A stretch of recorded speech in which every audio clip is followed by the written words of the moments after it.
And good morning. Welcome to Brittney on the Bluff, brought to you each weekday by Today's Computers, Whitworth's Gift Chest Jewelers, Key Drugs, and First Community Bank in Poplar Bluff.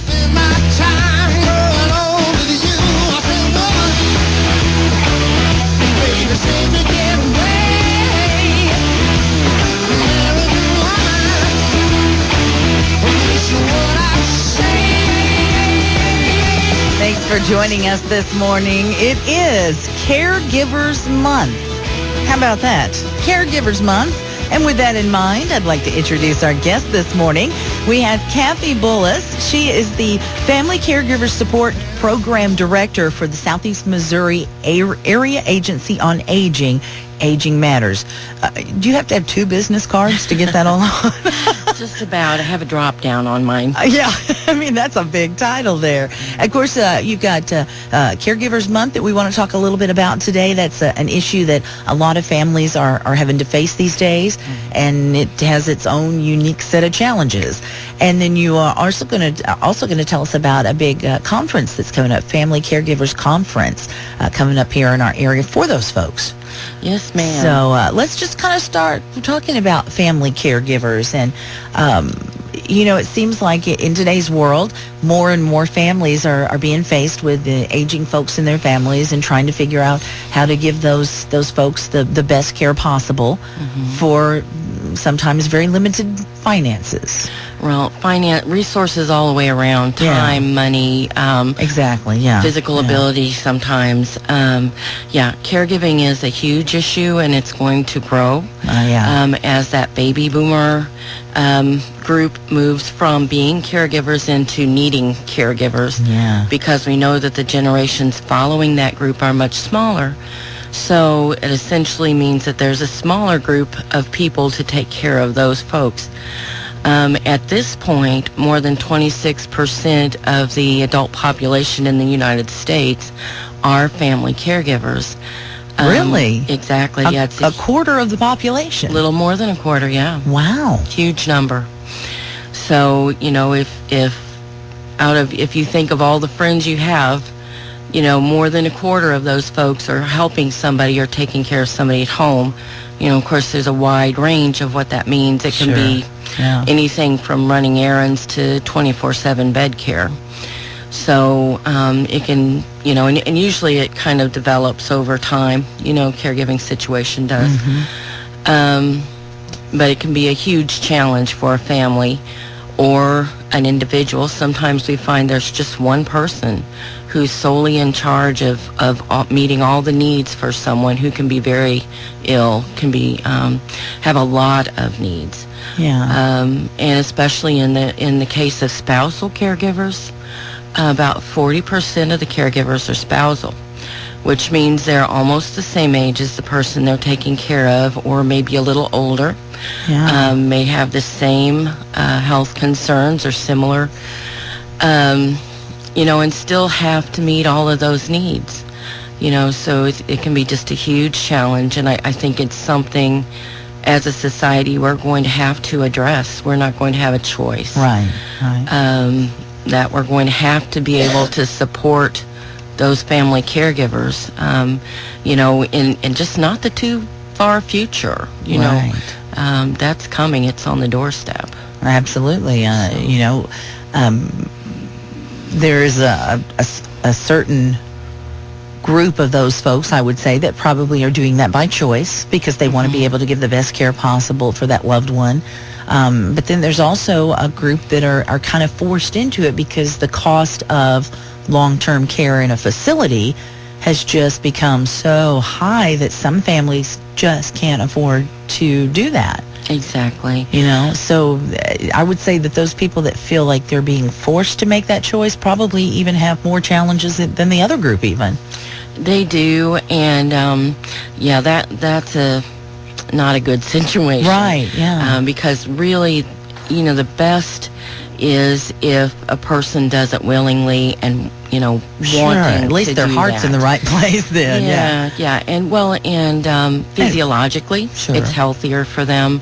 We find that you can have two people who are have the same set of stressors, but the way one person handles it, they can be much more successful, and it's all in attitude, truly, or a lot of it's in attitude. So, and the folks who are doing it out of a sense of that they have to do it, a lot of times their finances may be tangled up together with their parents, Sure. where they're, Yeah. maybe farming a family farm, and if you try to use their resources to pay for their care, then it can mean getting rid of that farm that you sort of need to survive. So it can be really complicated, and thankfully we don't see that nearly as often as you might think that we do, but it's out there, Well, with just a Medicare kind of a thing, that's not necessarily enough to afford to put somebody in a long care Right. facility or even a short care facility. Maybe somebody's had a stroke or something and they just need some shorter term care or therapy or whatever the case may be. Medicare's not enough to cover that. A lot of times, and Medicare will only cover like a certain number of days after Right. a hospital stay, and they're very specific standards that you have to meet to be able to access that stay, that nursing care stay. Now, Medicaid is more the funding source that tends to be used for long-term care, and that's like when a person either didn't have the resources to begin with or has exhausted their resources, spent everything down, and then they are eligible for the Medicaid benefits that might pay for nursing care. But still yet they have to use pretty much everything they have, which can get really tough on people who've worked hard, saved a little bit, have some property, because it means some really big changes and some hard choices, but the cost of nursing care is huge. So Huge is a good way to put it. yeah. It's exorbitant sometimes. It Yeah. depends on what the person needs. Well, like I say, these folks are facing some unique challenges when they find themselves in that caregiver role, whether they choose it or not. They definitely have some challenges. So what are some of those challenges that family caregivers are facing these days? It's changed over the years. It has, to the extent that women used to be more available, because we were able to stay in the home and not have a career outside the home. But nowadays, both parts of the family need to work, or it may be a single woman by herself or a man. And when you cut the finances in half like that, then the job becomes so much more important to maintain.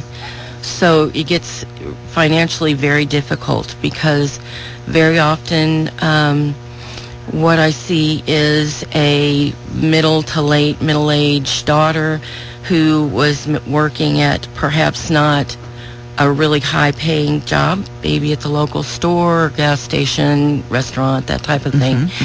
And they found that they couldn't maintain their loved one at home. Maybe they had to take off too many days for doctor's appointments, or because they were sick, or the home health aide didn't show up, or whatever the reason, they end up losing their job over absences sometimes, or having to quit their job because it's costing them more to try to work and cover their loved one's care. Get somebody to come in when they're not there and that kind of thing. Right, and so they end up losing their jobs, so losing their income, losing any retirement funds that they might continue to gain from that job, losing their insurance. Those are enormous financial hits. Yeah. Financial hits that most of those people will never recover from, because it's too late in their work life to be able to bounce back into the workforce when they're done with their caregiving and pick up where they left off, or recoup those losses. So, it's and so a really difficult situation becomes even more difficult. Yes, exactly. And the insurance issues are really big, because I find caregivers who now, of course, now we have some laws in place that require that you have insurance. And I'm not exactly sure how they're handling all that. I know there are programs in place to, help out if you don't have enough income to, and all that. But in the past, prior to this last few years, we found people who were not able to meet their own medical needs because they didn't have any insurance. And I'm sure that still is a struggle for some people because even if you have insurance, it may not cover like it used to. Mm-hmm. So I've actually met people who were dealing with, say, a breast lump and afraid to go get it diagnosed because they had no insurance and, couldn't afford it because they weren't working because they were staying at home with, a parent, caring for a parent. And that waiting's the worst thing you can do. Exactly.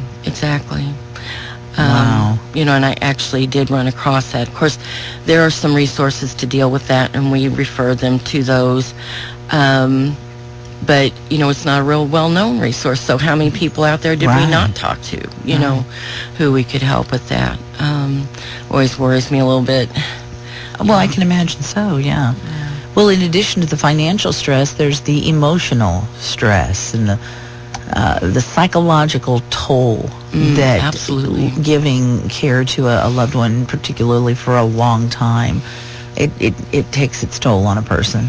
I mean, it does. And it doesn't matter how much you love the person, it's still going to be hard. And that's gonna wear on a person after a while. And it doesn't matter. It doesn't matter if they've trained for years. It doesn't matter if they have been in nursing care.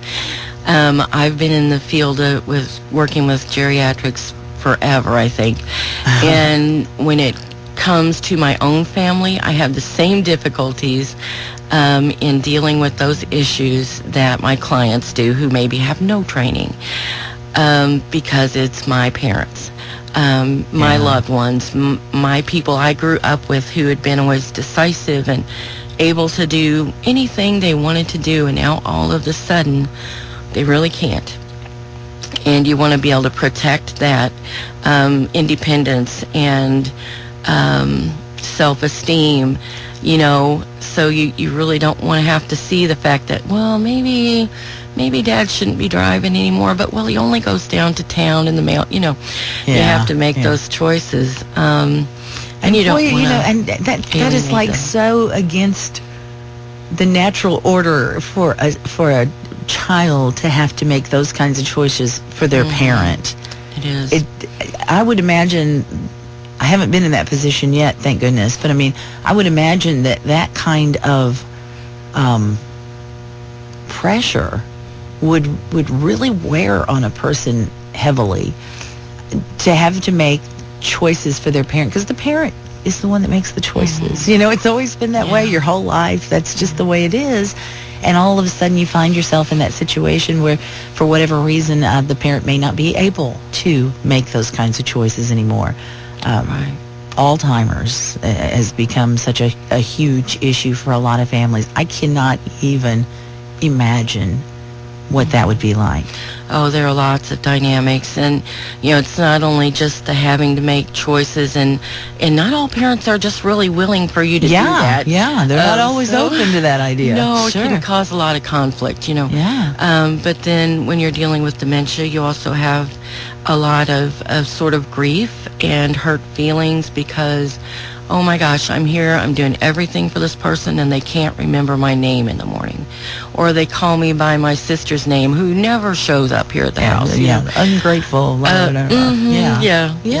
So, there's just a lot of different dimensions to that setting or that equation. And spouses have their own set of things to deal with. You would think, well, they'd be more understanding because they've been with them on this journey, and well, not really, no. I find a lot of times women who are used to husband doing the bills and the driving and the yard work get very angry because, gosh darn it, he could do that if he wanted to. He is just getting lazy in his old age.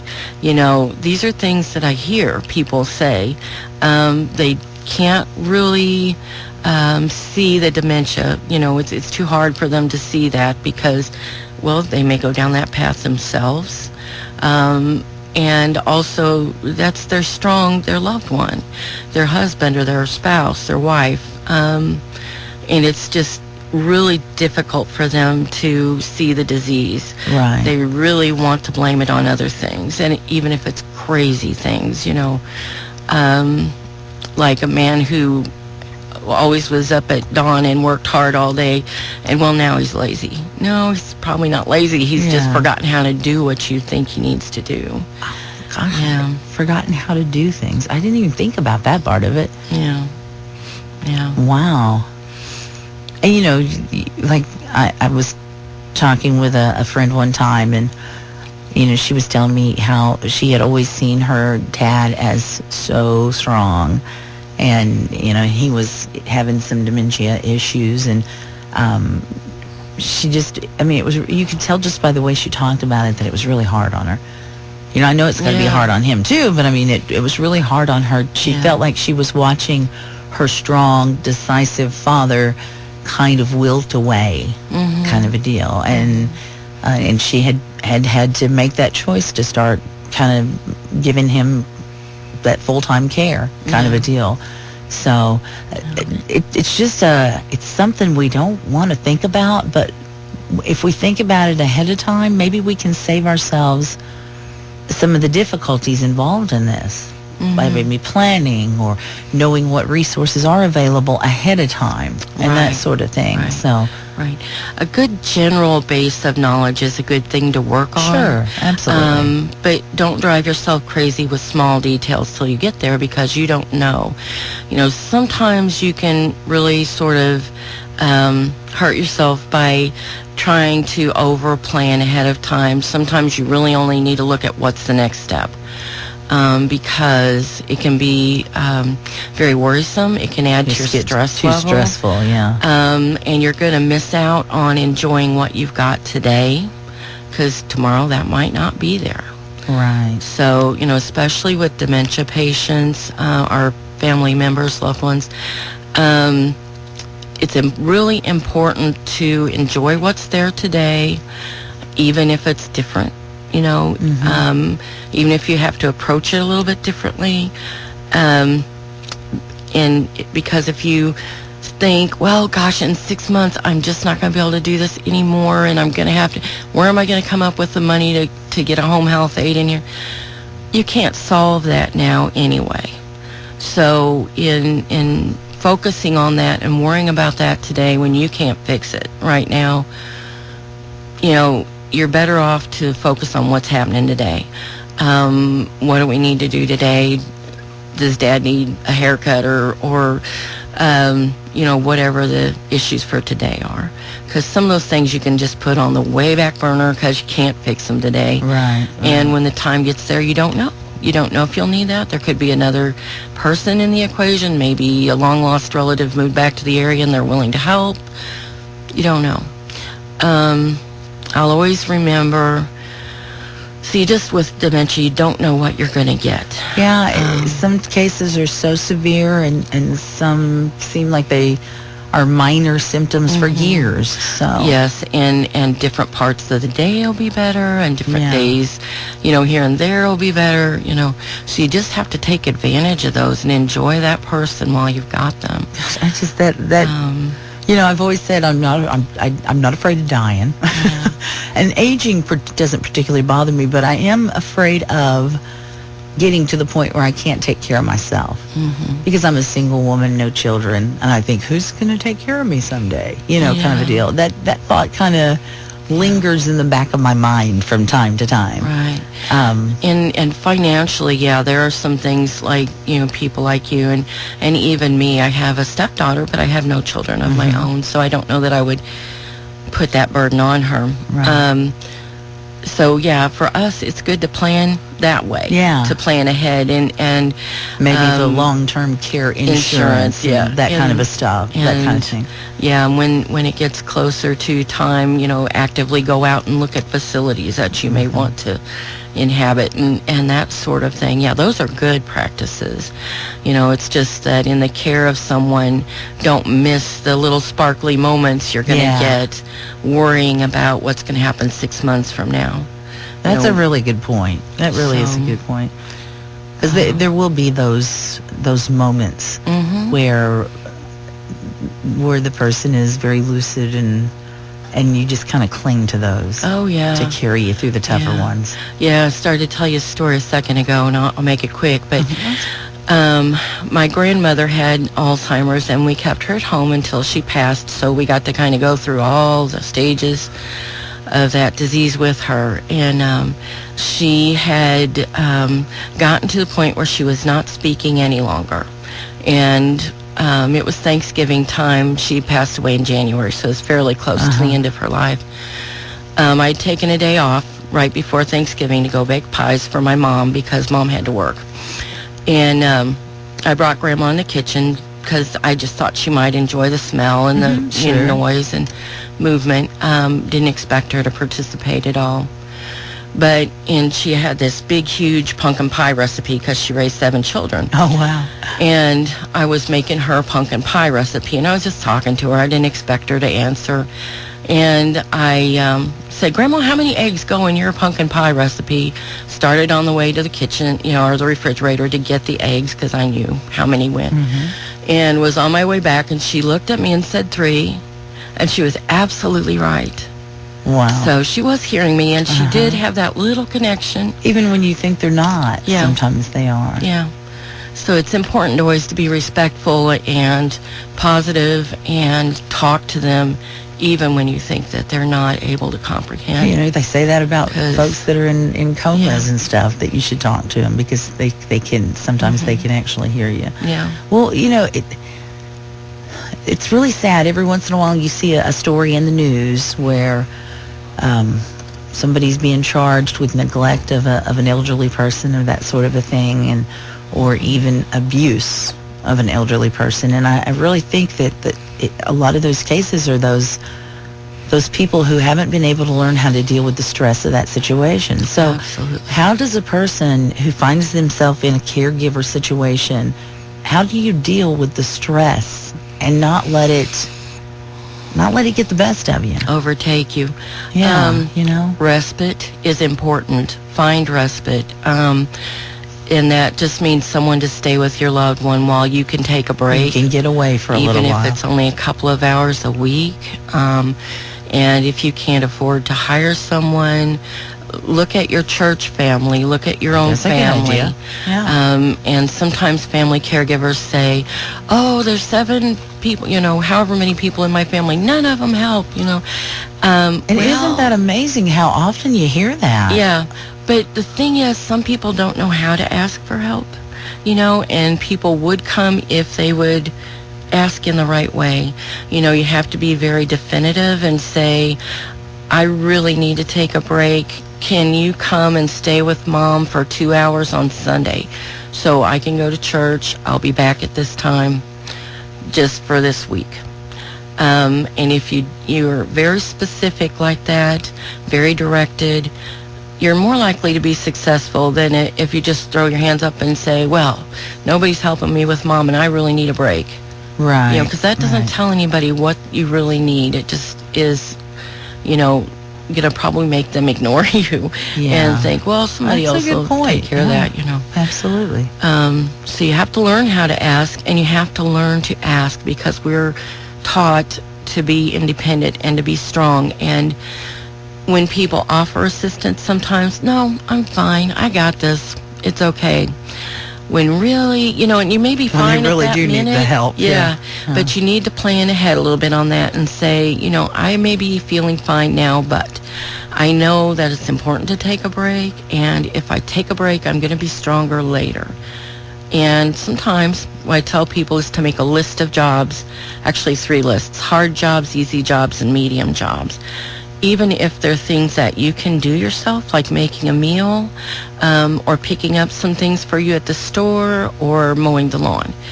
And then when somebody says, let me know what I can do to help, you say, here, pick something out. Here's the easy list. Yeah. Could you choose 2, please? Yeah, exactly. Yeah. And then that gives them something specific. Yeah. You know, that Something they know very they specific. can do, and is not going to freak them out or overwhelm them, you know, because not everybody is able to stay with a chronically ill person or a very sick person. Right. And so they may not offer to help because they're thinking, I'm going to end up changing grandma's diapers. Yeah. You know, Yeah. and I am not ready for that. So, but if you say, well, can you pick up some groceries for me when you go to the store? And here's my list. They may be perfectly able to do that, and that might buy you a little bit of rest time, even though it's something you can do. Right.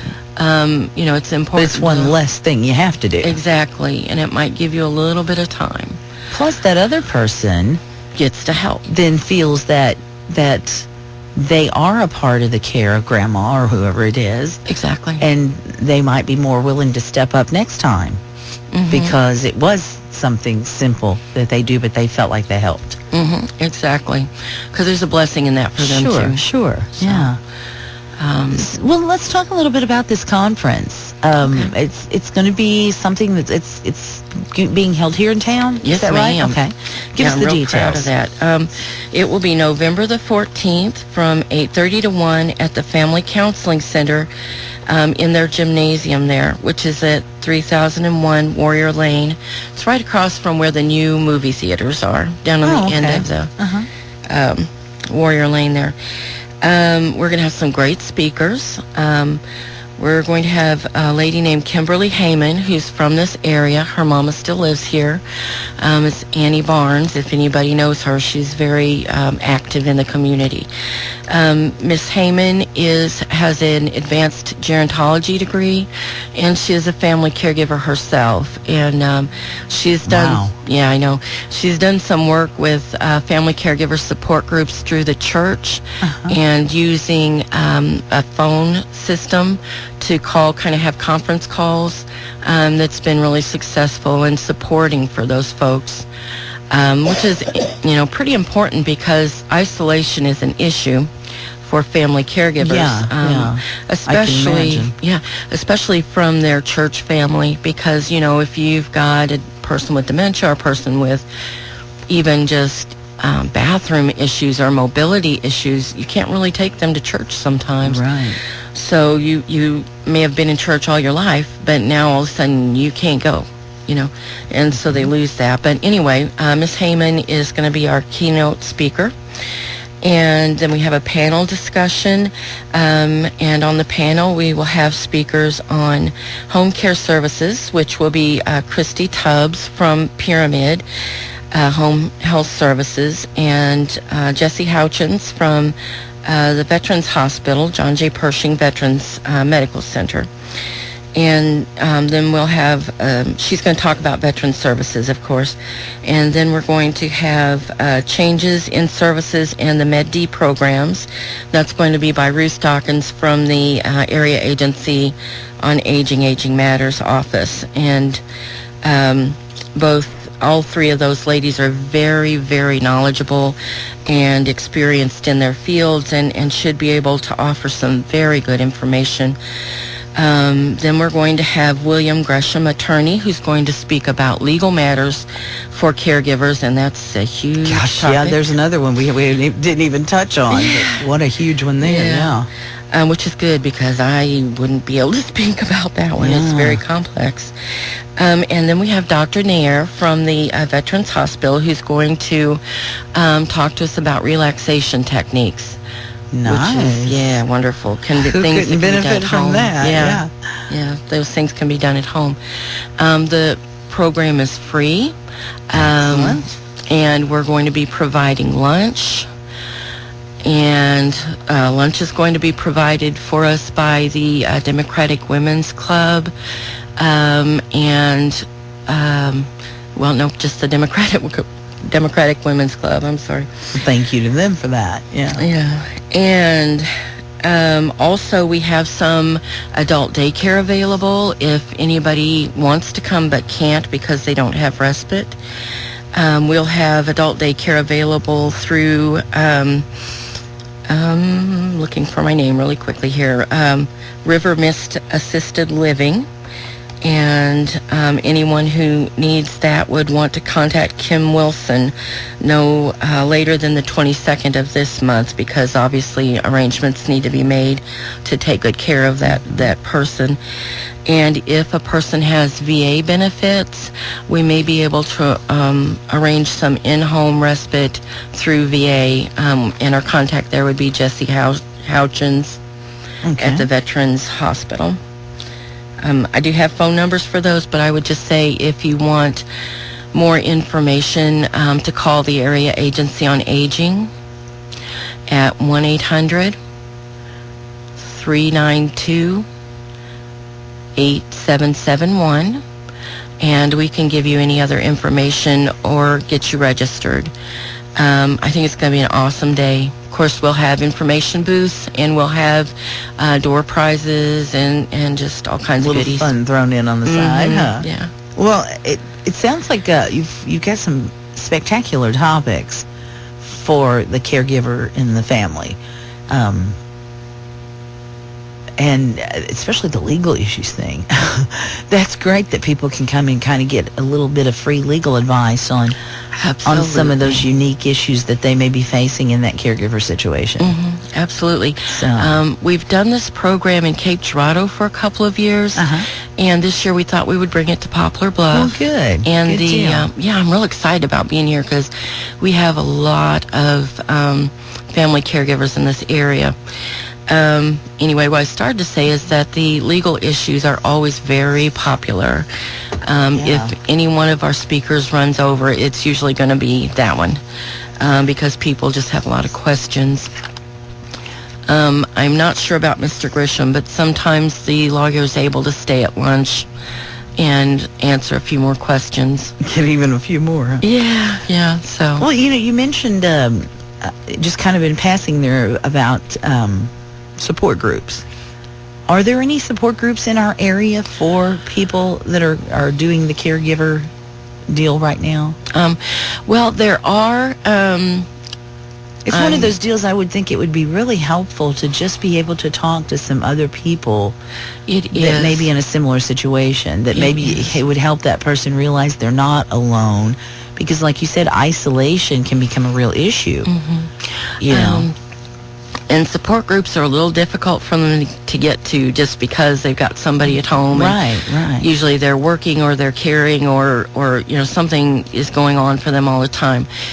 We developed a Skype support group. There you go. Which is available to people with internet access. And if you don't have internet access at home, you can go to the public library here in Poplar Bluff. They have an awesome computer department. Yeah. And their staff is very willing to help, even if you've never touched a computer in your life. That sort of is one of their missions there. Yeah. Is to help get that computer knowledge out into the community. So I feel certain that they would help you get online. Our Skype support group meeting meets the last Thursday of the month at 2 o'clock. And as if you're familiar with Skype, you might know that it's very, very flexible. So if there are folks out there who would like to meet but can't hit that time or day, please contact me and we'll be, happy to look at setting up a meeting that's convenient. Now, as far as face-to-face meetings, that would have to be like a Alzheimer's support group meeting, and I believe there is one in the area, and without my handy computer, I'm not sure where it's at, but I think it's at the Methodist Church. You could probably find it online. And yes, or if you don't go online, give us a call. We'll find it for you. There you go. That's a good way to do it. But the conference is one of those rare opportunities where the caregiver can get the chance to kind of visit with multiple experts in that field. Yes. And hopefully get some insight into their own situation. some instruction on how to improve their situation, that sort of thing. Mm-hmm. Yes. So, and it's free. Yes, absolutely. So you can't beat it. So. No. Yeah, this community has so pulled together to put this on. We have, our planning committee was kind of large for this, and they have just provided everything we need, from the meeting space to the lunch to the whatever. Free of charge. Even, we have to be appreciative even for those tables and chairs we get to use at the community counseling center, because if you don't have those, you have to rent them, and we sure didn't have a budget to do this. So thank you, Poplar Bluff. And all of your speakers are coming and absolutely free of charge. Not charging you anything to do that, so that the information can be free to those people who really need it. And in fact, Miss Heyman, our keynote speaker, is coming in from Arkansas on the train, and her mama is paying for that. So she gets to spend the day with her mom, and then she's going home on the train around midnight. Well, how sweet. So, yeah. Well, again, it's a situation it's a very difficult situation to find yourself in. But if you are in that position, or you think in your future you could be, I would say even if you're not yet. Mm-hmm. If you've got aging parents or aunts, uncles, grandparents, whatever the situation may be, and you feel like in your heart you're going to be the one that's going to be taking care of them, go ahead and go now while you don't have to worry about trying to find somebody to watch them. Get the information in your head, and that way you kind of know where the resources are when you find yourself in that position. Yes, that is very good. Because I've had people come to us who found us maybe in the 3rd, 4th, 5th year of their caregiving experience, and they always say, boy, I wish we would have known you were around 3 years ago or whatever. So come in and see what resources are out, because even groups that are not speaking will probably have an information or resource booth there. Because there'll be several of those. Sure, and maybe pick up some literature or get some contact information for when you need it down the road, whatever. Right. Wow. Well, I can see lots of value in a conference like this, because, like I say, well, for one thing, it's not like we're just born knowing how to do this stuff. No. It's a learning curve, and there's a learning process that goes along with this becoming a caregiver. Yeah. And again, you're going to face those challenges of things like your mind kind of playing tricks on you, because you're the one that's having to make the decisions, and you've never done that before. Yeah. Or things like that. Yeah. That your mind can just kind of take over, and before you realize it, you've got anger sometimes, or depression, sadness. There's so many different emotions and feelings that that you're going to go through in that kind of a situation. Yes, absolutely. And we find a lot of times the networking that goes on between the family caregivers at lunch is as valuable as any other point in the day. Because just to know you're not the only one who's really angry because your loved one is doing, exhibiting whatever behavior that's somewhat annoying. Sometimes they feel like they should just never get mad because, oh my gosh, that's my dad, and they put up with me for, if you raised a child through 13, you deserve something. So they have a hard time managing the fact that sometimes they may get angry. So it's really good. And I can understand that. Yeah, I could see myself doing that, in that position, feeling guilty for being angry. But those parents didn't get through raising you without getting angry once in a while, did they? That's right. So maybe you should just remind yourself of that they weren't exactly perfect either. So right. It is human nature to respond emotionally to those stressful situations. And this is just one of those deals that's just wrought with stress. It is. And the long-termness of it, even if it was something you could manage on any given day, when you do it every day, 24 hours a day, it weighs. There's an example of, if I was holding out a few ounces of water in a glass out at the end of my arm, and it only weighs a few ounces. And if I had to hold it up for 10 minutes, I wouldn't have any trouble with that. It'd be just fine. Right. If I had to hold it up for a couple of hours, I might need some medical attention. You know, if I had to hold it up for days and days, oh my gosh, somebody would have to rescue me, you know. Yeah. And it's kind of, you have to think about it like that. You can't pick apart the little jobs and say, well, I don't know why it upsets me that the laundry's stacking up, or I don't, you know, it's because it's a combination of the laundry and the meals and the doctor's appointments and the, you know, incontinence episodes or whatever else. Pharmacy and picking up straightening supplies out at Walmart the medicines and fighting with the. It never ends. No, it really doesn't ever end. No. So, you know, it's that longitude or that constant, you know, part of the job that really can weigh on a person. So you can't berate yourself because, you know, it's just not that big a deal. It's just this and it's just this, it's just this. But it's that 24/7 forever. Kind of piled on top of all the other things that are in your life. Wow. Yeah, children, jobs, pets. And you know, like you said earlier, with all the baby boomers that are going to be hitting their senior years, some of them already have, but that's going to continue for quite a while longer. More and more and more of us are going to find ourselves in that situation of either having to make the choice to put someone we care very much about into long-term care or doing it ourselves. Yeah. And again, some people choose to do it themselves because they feel like that person deserves everything that they can give them. Some people find themselves in that situation because they just don't have the money to utilize other services that are available to them, that sort of thing. And so, oh my gosh, I mean, I'm just thinking financial stress and the emotional stress and the physical stress. I mean, like you said, some of these folks are the same age as the person they're caring for. My mom and dad are kind of in that situation, although my mom's not ever been completely bedridden or anything like that. She's on kidney dialysis, has a lot of health issues and that kind of thing. My dad, bless his heart, he is amazing. He takes care of her all the time. Never asks anybody for any help.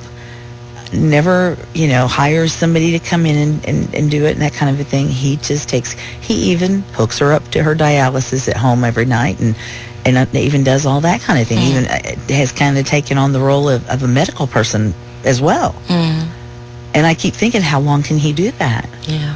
He's the same age as her. Yeah. Until he gets some physical issues of his own. Right. Some aging issues. So, and then I'm going to find myself in this situation and trying to figure out what the best choices are and the best way to make sure that they get what they need and all that kind of thing. Right. Whew. So maybe I should attend the conference now too. But, come on over. You know, it really is. It just sounds like this is going to be such a terrific opportunity for people to get that help that they need, whether it's information, whether it's legal advice, whether it's making the connection with somebody else that, you know, to where when you have that day where you just feel so stressed that you're afraid you're going to lose it, you got somebody to call. Right. That's also been in that situation and understands what you're feeling. And that way you don't have to feel guilty about complaining, quote unquote. You know what I mean? Yeah.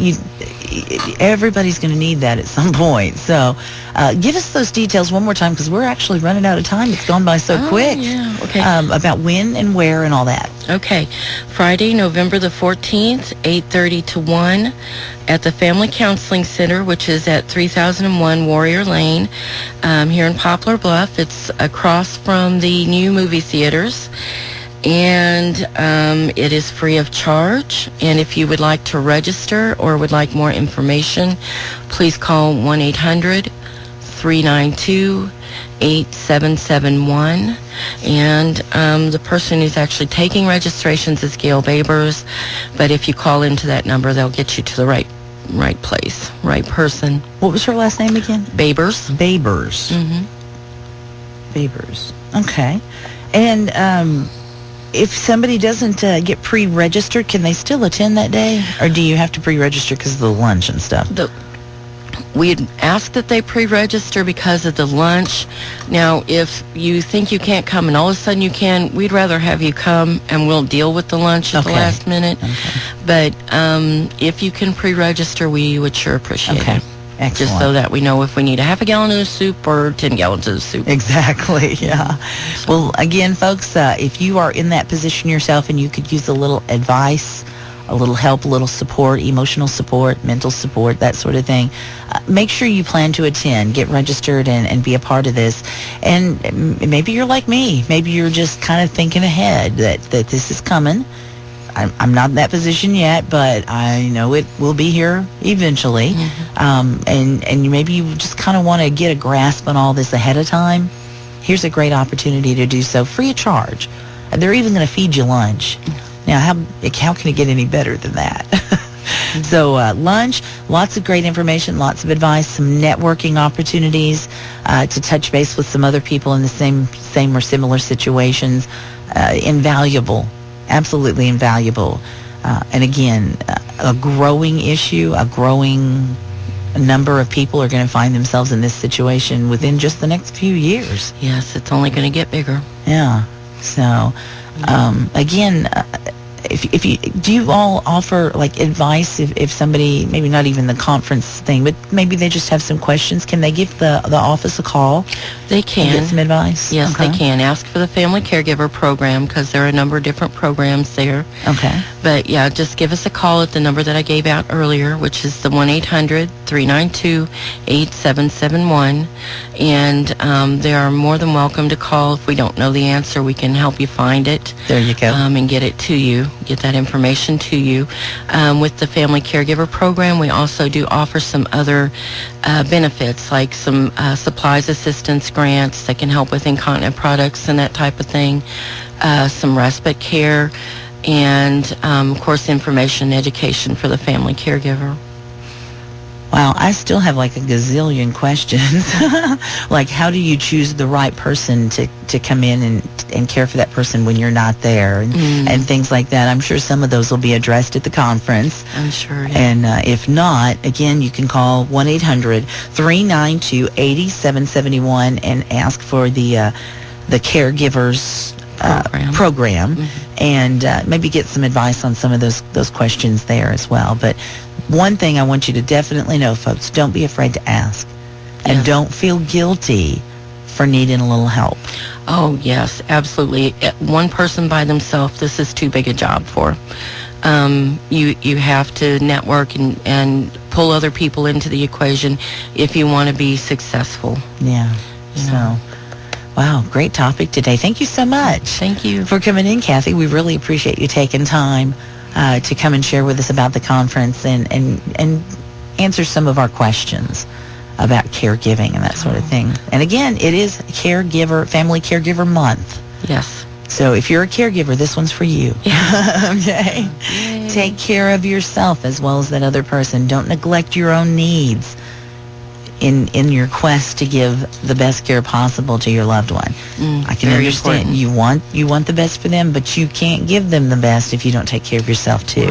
Right. And if you become ill, think about, if you don't take care of yourself and that allows you to become ill, what's going to happen to them, Very good point. So. Yeah. Again, thank you, Cathy. We sure appreciate it. That's it for Brittney on the Bluff for today. Whew. Tough topic. Tough one, but we do need to talk about those tough issues once in a while. So thanks for listening. We'll do it again on Monday right here on today's Talk 930 KWOC.